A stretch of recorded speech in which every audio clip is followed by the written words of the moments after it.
शुक्लां ब्रह्मविचारसारपरमामाद्यां जगद्व्यापिनीं वीणापुस्तकधारिणीमभयदां जाड्यान्धकारापहां हस्ते स्फाटिकमालिकां विदधतीं पद्मासने संस्थितां वन्दे तां परमेश्वरीं भगवतीं बुद्धिप्रदां शारदां। श्री महागणाधिपतये नमः। श्री महासरस्वत्यै नमः। శ్రీ గురుభ్యో నమః। 2024వ సంవత్సరము డిసెంబర్ మాసంలో తులారాశిలో జన్మించినటువంటి వారికి గ్రహస్థితి మూలకంగా గోచార ఫలితాలు ఎలా ఉన్నాయో తెలుసుకుందాం. డిసెంబర్ మాసంలో తులారాశి వారికి ముఖ్యంగా సూర్యుడు 15వ తారీఖు వరకు ద్వితీయ స్థానంలో సంచరిస్తున్నాడు, ప్రతికూలం. తదనంతరం వృశ్చిక రాశి నుండి ధనుస్సు రాశిలోకి ఎంటర్ అవుతున్నాడు. అది తృతీయ స్థానం అవుతుంది, అనుకూలంగా ఉంటుంది. ఇక అంగారకుడు దశమ స్థానంలో సంచరిస్తున్నాడు, ప్రతికూలంగా ఉన్నాడు. బుధుడు 2వ స్థానంలో సంచరిస్తున్నాడు, అనుకూలంగా ఉన్నాడు.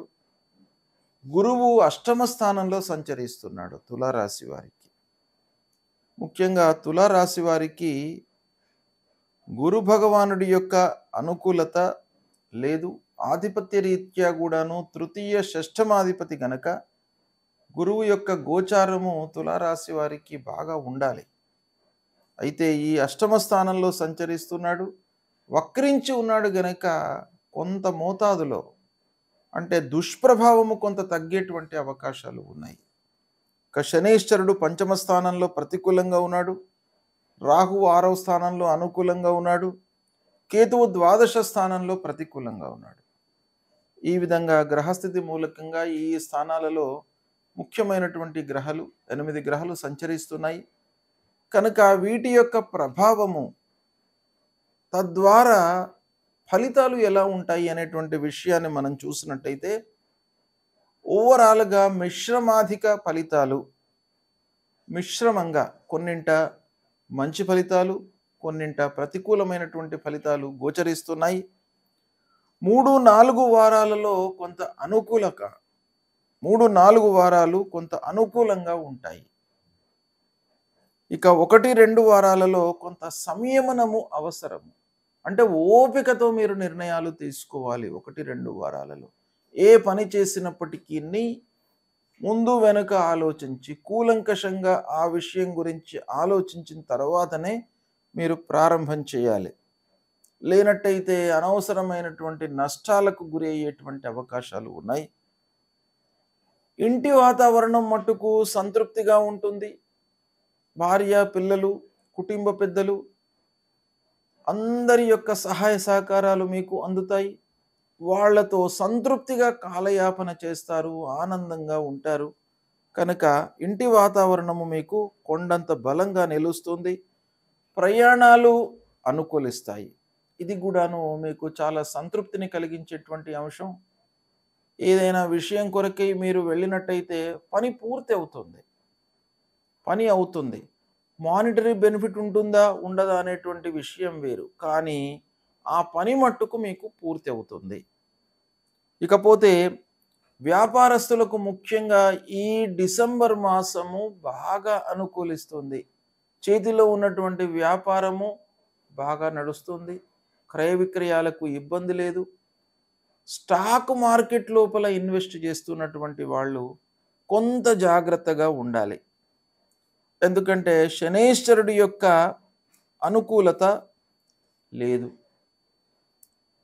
పంచమ స్థానంలో శని సంచరిస్తున్నాడు, అంటే చతుర్థాధిపతి పంచమంలో ఉన్నాడు కనుక అది ఒక రకంగా కొంత మంచి పరిణామమే. అయినప్పటికీ రోజువారీ ట్రేడింగ్ చేస్తున్నటువంటి వారు షేర్ మార్కెట్లో ఒక్కసారి ఇన్వెస్ట్మెంట్ చేసి ఆ ఇన్వెస్ట్మెంట్ మర్చిపోయినటువంటి వాళ్ళకి ఇబ్బంది లేదు.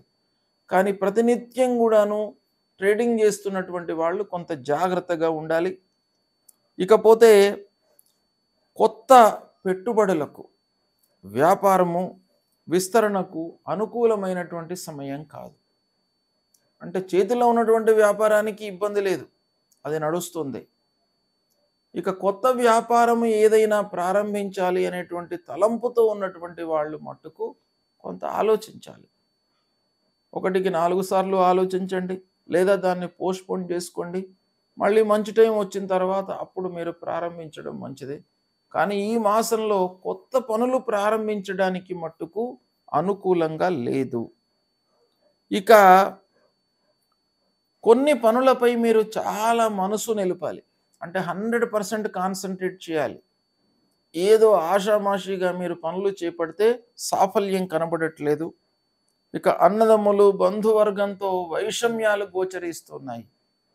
కాబట్టి సోదరులతో, ఆత్మీయులతో కొంత జాగ్రత్తగా, అంటే మీరు మనసు విప్పి మాట్లాడతారు, ప్రేమపూర్వకంగా మాట్లాడతారు.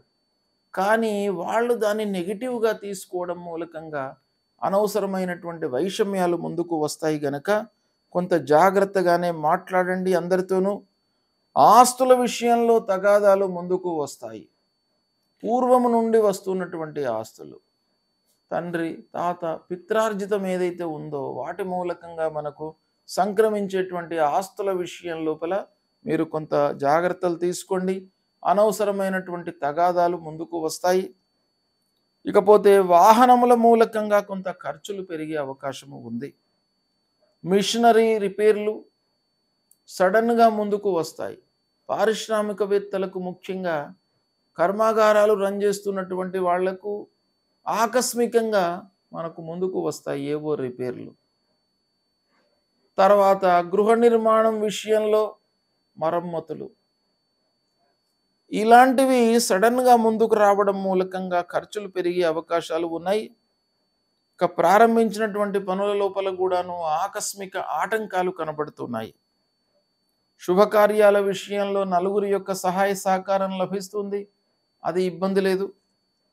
అందరి యొక్క సహాయ సహకారం మట్టుకు పెళ్లి విషయంలో, శుభకార్యాల విషయంలో మీకు అందుతుంది. కానీ అంతటితో పని పూర్తి అవుతుందా? కాకపోవచ్చు. అయినప్పటికీ ఏదో రకమైనటువంటి సహాయ సహకారము, మాట సహకారం, శారీరక సహకారము, దాని తర్వాత మీకు డబ్బు విషయం లోపల సహకారము, ఇలా శుభకార్యాల విషయంలో, పెళ్లి విషయంలో మీకు అందే అవకాశాలు కనబడుతున్నాయి. ఇక ఆర్థిక పరిస్థితి మట్టుకు అస్థిరంగానే ఉంది. అంటే ఆదాయము లోపల హెచ్చు తగ్గులు కనబడుతున్నాయి.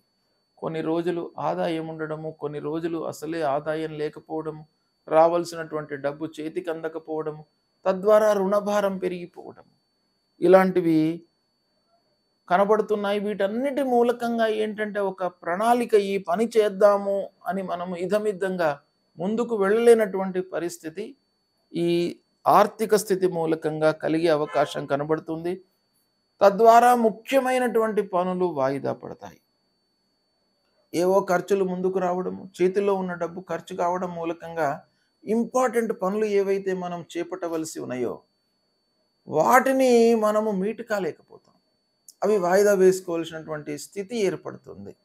కాబట్టి కొంత జాగ్రత్తగా మీరు నిర్ణయాలు తీసుకోవాలి.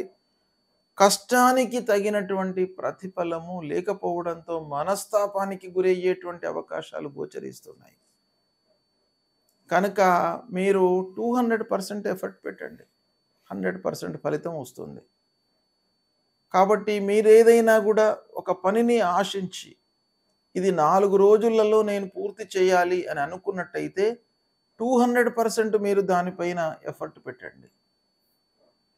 అప్పుడు మీకు ఆ 4 రోజులు కాకపోయినా 8 రోజులకైనా కూడాను ఆ పని పూర్తి అవుతుంది.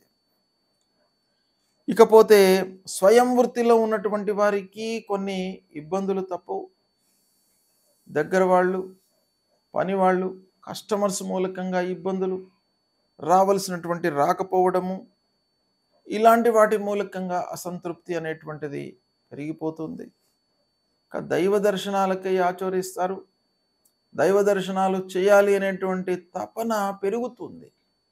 ఎందుకంటే మనిషి లోపల పనులు కాకపోయేటప్పటికీ దైవం పైన భారం వేయడం అనేటువంటిది ఒక సహజమైనటువంటి లక్షణం గనక అలాంటి వాటిపై మనస్సు మళ్ళీ అవకాశాలు ఉన్నాయి. ఏది ఏమైనప్పటికీ, గ్రహస్థితి ఎలా ఉన్నప్పటికీ మీరు మానవ ప్రయత్నంగా ఒక ఎఫర్ట్స్తో ముందుకు వెళ్ళవలసినటువంటి సమయం కాబట్టి కొంచెం ధైర్యంతో నిర్ణయాలు తీసుకోవాలి. ఈ విధంగా ఫలితాలు ఉన్నాయి.